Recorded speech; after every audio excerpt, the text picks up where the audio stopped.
Hi and welcome to this tutorial on Beethoven's First Symphony.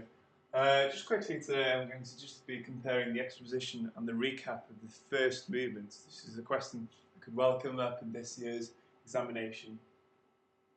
So we'll just spend a bit of time comparing these. First of all, the basics. To answer the question, remember to point out bars from the score. Okay, you have to know where the exposition is. You have to know how the subjects sound, what the themes and motifs sound like. It's important to listen to it several times. Comment on the texture and instrumentation. How do they differ? Does he use the same keys? How is the melody different? And how does Beethoven make it interesting? Obviously, bringing the recap back, he will be doing some interesting stuff with the material. He's not going to copy the exposition exactly the same in the recap. Basics. Obviously, the recapitulation is shorter, okay, because the exposition is repeated twice. So we'll have a look at that in a second. Also, both subjects, the first and second subject, stay in C major throughout the recapitulation, whereas in the exposition, it modulates from C major to G major, the dominant of C major. There's obvious differences in the texture, and we'll listen to that in a second. And there's also different order of instruments in the solos taken. Beethoven does some interesting stuff in the recap, okay? So make sure that you read your notes carefully. Now this is the structure. This is what you should have in your scores. And you should be listening carefully to these. Maybe you can edit them in the software at home so you can directly compare and contrast these, okay? Or maybe get the timings off a CD recording. There's loads of ways that this can be done.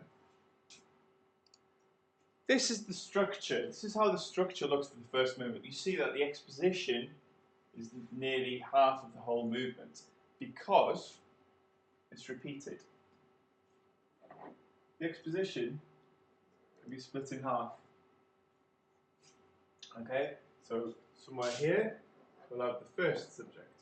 We'll then have what's called a bridge, and then we'll have the second subject. And then we'll have a small codetta here, and then we'll repeat the same thing, exactly the same, in the next section. And this is something similar to what it looks like. When we zoom in on the exposition, it looks something like that. First subject, then the bridge, the second subject, the codetta, and then the same thing again. Right, then, we're going to now directly compare the first subject in the exposition and when it's repeated. So, let's have a quick look at what it looks like in the score. That's what it looks like in the score for the exposition. This is how it sounds like.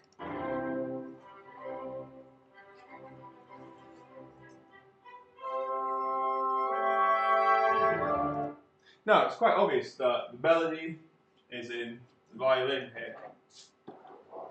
Okay. So the first violins take the melody and they play the melody, and then it's sequentially repeated, and the theme is split into three parts. Now, when this returns in the recap, the texture is much thicker. You see in the score. First of all, most, if not all, the instruments of the orchestra are playing double forte. They're playing in octaves, they're playing monophonic texture. This is how it sounds like.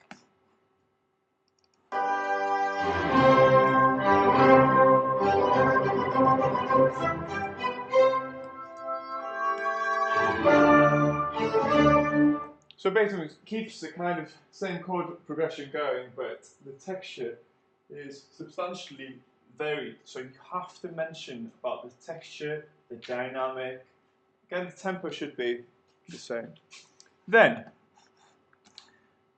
the transition section, obviously, does not have to modulate. Okay, the transition section in the exposition has to go towards the second subject, which is in G major. So the transition has no real purpose as much. compared with the first time we hear it. This is direct comparison, okay, with the second subject. The first time, is it?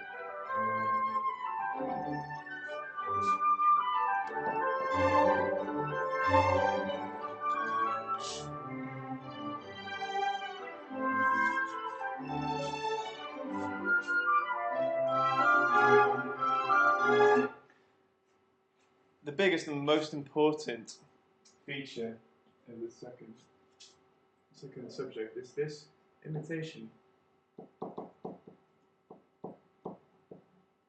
Now, first of all, we've got it between the oboe and the flute. It differs in the second movement. We have the clarinet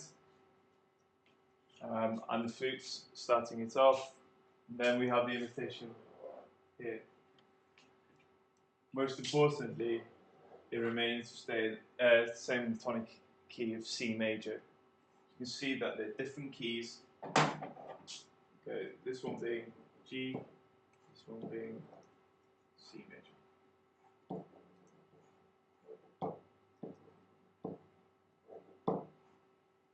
Now, to do well in this exam, you have to be able to point out the bars.